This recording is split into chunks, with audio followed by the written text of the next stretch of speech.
kami dilantik, disumpah oleh Presiden untuk menyelesaikan tugas-tugas seperti ini. Tidak ada lagi layanan publik yang terhenti. Tidak ada lagi orang mau jual beli sudah bawa duit ke sini 2 bulan nggak selesai-selesai.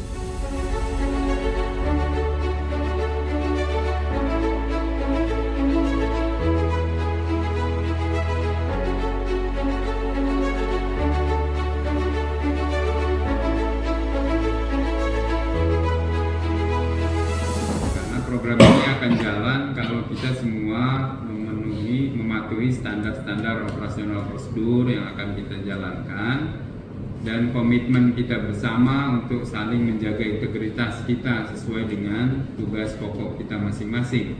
Bapak Ibu sekalian, kami mengucapkan terima kasih kepada para anggota dan pengurus IPAD dan notaris yang sudah bergabung, yang rata-rata saya kenal, dan insya Allah ini adalah bagian dari upaya kita untuk melakukan perubahan fundamental. Dan yang tidak kalah pentingnya, sistem kita buat, kalau manusia yang menjalankan sistemnya tidak patuh terhadap sistem, nggak ada gunanya sistem ini kita buat. Oleh karena itu, sistem sedang kita tata. Kita semua para pihak yang berurusan dengan hal-hal ini juga harus memahami sistem ini, kemudian melakukan adaptasi segera, karena perubahan itu pasti akan memberikan dampak dan konsekuensi kepada semua pihak. Tapi keputusan ini harus kita ambil berdasarkan berbagai macam kajian yang masuk dari penjual, dari pembeli, dan itu 2 komponen ini adalah masyarakat, baik itu masyarakat umum maupun para pengusaha yang berusaha di Kota Jambi. Karena banyak juga yang memiliki aset di sini ini bukan orang Jambi, tapi sebagian besar memang orang Jambi. Kemudian yang kedua, karena problem ini mempunyai rangkaian yang panjang terhadap distribusi aset ekonomi yang kemudian memberikan dampak terhadap pertumbuhan ekonomi. Kalau proses pergeseran hak milik aset ini terhambat, maka banyak sistem rangkaian di belakangnya terhambat. Misalnya pelaku usaha mau mengembangkan usahanya, itu butuh modal. Salah satu modal didapatkan oleh perbankan dengan jaminan aset, sertifikat tanah dan bangunan. Proses ini terhenti ketika transaksinya juga tidak jalan. Akhirnya apa? Mestinya ada investasi masuk, bisa berusaha, terbuka lapangan kerja, akhirnya terhenti. Maka saya keliling kemarin naik sepeda, sedih ketika banyak ruko yang sudah ditinggalkan, kosong. Bahkan ada yang sudah ditumbuhi pohon, artinya sudah bertahun-tahun tidak dilihat oleh pemiliknya. Kenapa? Padahal ini adalah aset ekonomi yang besar sebetulnya, bisa mendorong sistem investasi. Nah, salah satu penyebabnya adalah transaksi ekonomi terhadap tanah dan bangunan di Kota Jambi dipersepsikan oleh para masyarakat, para pihak itu sulit, mahal, repot berurusannya di BPPRD Kota Jambi ini. Mau bayar repot, apalagi tidak bayar. Ini orang sudah bawa uang pun masih repot. Dan istilah itu kita akan rubah secara fundamental. Kapan? Bapak Ibu, kita BPPRD semua harus menjadi pelaku sejarah, pencatat sejarah bahwa esok jam 2 adalah titik balik dari proses rangkaian pelayanan BPHTB ini yang mudah, cepat, dan membahagiakan. Jadi ini substansi utamanya dulu. Tujuannya apa? Dipermudah supaya transaksi ekonomi jalan. Kita tidak ingin lagi aset-aset di Kota Jambi tidak produktif. Tanah-tanah di Kota Jambi sulit dikelola oleh para pelaku usaha, para pengusaha. Kenapa? Susah mau jual. Orang mau bisnis, bangun ruko, berhenti semua sekarang. Berapa potensi ekonomi lapangan kerja yang terbuka akibat sistem misalnya pengembangan perumahan, dipermudah cara pembayarannya, proses pengalihan hak atas tanah dan bangunannya. Itu semua merupakan rangkaian panjang yang hari ini kita, besok mulai hari ini kami sosialisasikan. Besok jam 2 adalah titik balik pertumbuhan ekonomi yang kita harapkan, ini harapan kita semua, harapan masyarakat, akan terjadi perubahan sistem mendasar yang kemudian akan mendorong pertumbuhan ekonomi, mendorong terbukanya lapangan pekerjaan di semua aspek sektor, dan tidak ada aset yang kemudian tidak dipergunakan, baik itu sebagai aset sebagai penjamin untuk bisnis. Sekarang dia nggak bisa bisnis, rukonya tutup. Kenapa? Nggak bisa dapat modal, nggak bisa diagunkan karena masih atas nama orang lain. Transaksinya semua terjadi di bawah tangan, tidak legal. Semuanya hanya penyerahan hak yang tidak paripurna melalui proses perubahan balik nama dan lain-lain. Kemudian saya juga masuk dalam grup IPA. Setiap hari saya mendengar keluhan-keluhan itu. Maka hari ini kalau masih ada yang belum mau berubah sistemnya, tidak mau ikut aturan kami akan gilas. IPAT yang tidak mendukung ini, ya sudah, yang mau mendukung aja. Dari 90 sekian yang mau, ayo kita kerjasama. Kalau yang nggak mau, sementara kita pending dulu kerjasama. Karena ini kita akan laksanakan dengan cepat. Kemudian 3 bulan nanti kita evaluasi sama-sama. Apa yang kurang, apa dampaknya, dan sebagainya. Kebijakan ini bukan sesuatu yang pasti terus harus tidak bisa dirubah. Bisa dirubah. Justru perubahan itulah yang pasti. Kalau di luar kemudian wali kota Maulana buat kebijakan yang membingungkan, menyusahkan, tidak. Tujuan kami ingin memberikan kemudahan kepada seluruh lapisan masyarakat, merubah paradigma bahwa bertransaksi BPHTB di Kota Jambi mudah, cepat, dan membahagiakan. Nah, untuk itu nggak bisa yang berubah dari kami saja, tapi ini harus didukung juga oleh para pihak yang berproses dalam kegiatan ini. Ini baru satu aspek, nanti akan kita benahi aspek-aspek yang lain dalam hal perpajakan. Tapi kalau program ini yang kita rasa baik dan ini merupakan jawaban dari keluhan-keluhan semua pihak, tidak kita dukung, terus mau apa gitu? Mau stuck pada satu titik ini saja. Kami dilantik, disumpah oleh Presiden untuk menyelesaikan tugas-tugas seperti ini. Tidak ada lagi layanan publik yang terhenti. Tidak ada lagi orang mau jual beli sudah bawa duit ke sini 2 bulan nggak selesai-selesai.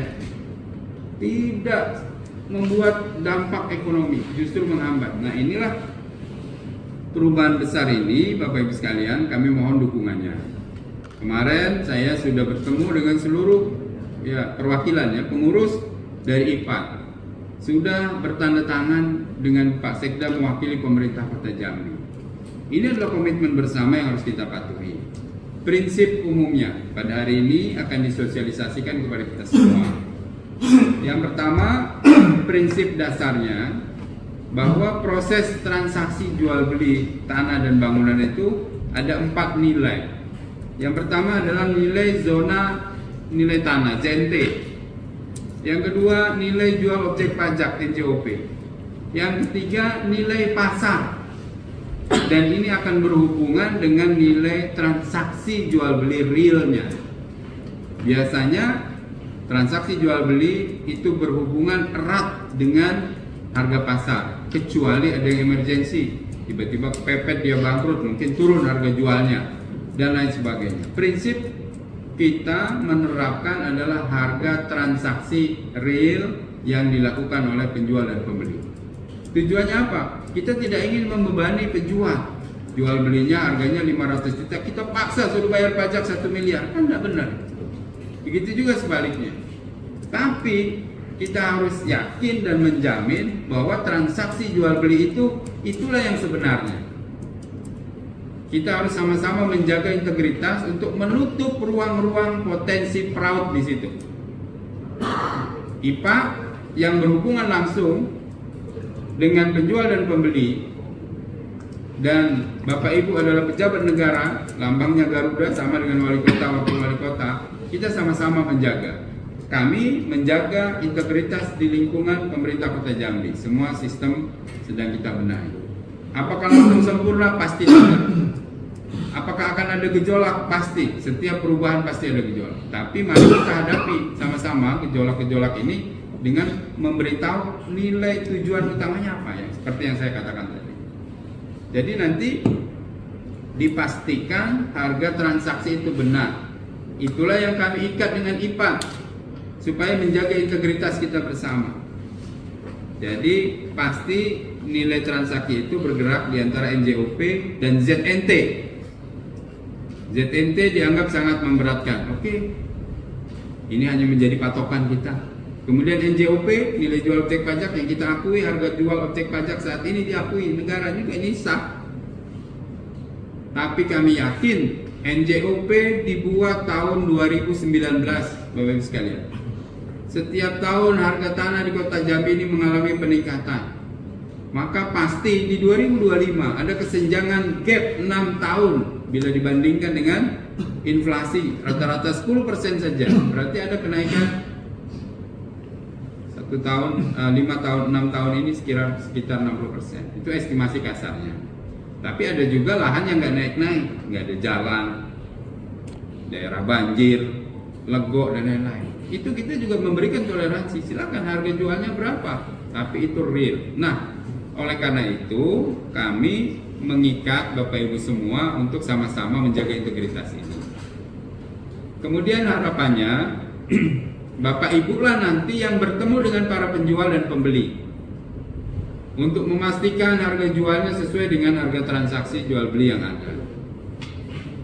Sehingga tidak ada upaya untuk menurun-nurunkan, tidak ada upaya untuk menutup-nutupi harga jual yang sesungguhnya. Itulah akte jual beli yang akan dibuat oleh IPAT. Oleh karena itu, ini kita butuh kerjasama supaya IPAT sebagai profesi yang luhur menyelesaikan proses ini, membuat akte tadi itu sesuai dengan integritasnya. Kami di pemerintah juga akan menjaga integritas. Kalau ada yang tidak sesuai dengan SOP, misalnya kita ingin memastikan setelah semua persyaratannya lengkap, kemudian kewajibannya dibayar, maka 2 hari proses itu sudah harus selesai. Kalau ada yang lebih, laporkan. Kita sama-sama jaga. Begitu juga bapak-bapak. Kami sudah membentuk tim audit pengawas, diketuai oleh Pak Sekda. Setiap masa akan dilakukan uji petik. Yang mencurigakan harganya akan kita audit. Di sanalah ada fakta integritas, bersedia membayar kekurangan bayar apabila terbukti ternyata di situ ada fraud. Ada pemberian data informasi harga jual yang tidak sesuai dengan transaksi, sengaja diturun-turunkan dan lain sebagainya. Jadi Bapak Ibu sekalian, kita sama-sama diawasi baik oleh tim internal kami maupun oleh BPK maupun oleh kementerian lain yang memang tugas fungsinya mengaudit itu. Nah, perubahan mendasar ini kami mohon didukung. Nanti di awal besok kita akan launching sistem. Sistem ini mudah-mudahan berjalan, tergantung orang yang menjalankan sistemnya. Kami di BPPRD berarti pejabat dan semua level di bawahnya.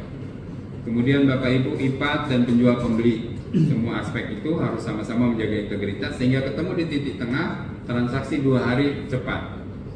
Targetnya adalah bahwa akan terjadi peningkatan jumlah transaksi.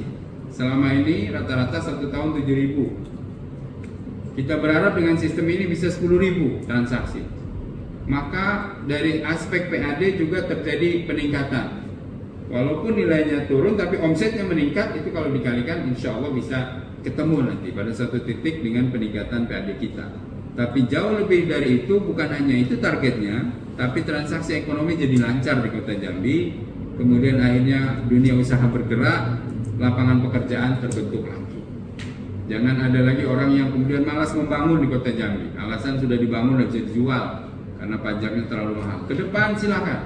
PBG kita permudah, siapa yang mau bangun silakan. Yang penting di tempat-tempat yang memang harus dibangun. Jangan bangun perumahan daerah banjir, resapan, tidak bisa. Tapi daerah-daerah ekonomi bangun. Ruko sekarang yang tidak berfungsi, fungsikan lagi. Hidupkan kembali ekonomi di Kota Jambi ini. Inilah tujuan besarnya supaya terjadi kesejahteraan. Nah Bapak Ibu sekalian, pada proses ini kami ingin mensosialisasikan nanti secara teknis, silakan kita diskusi. Tetapi niat baik ini harus kita segerakan.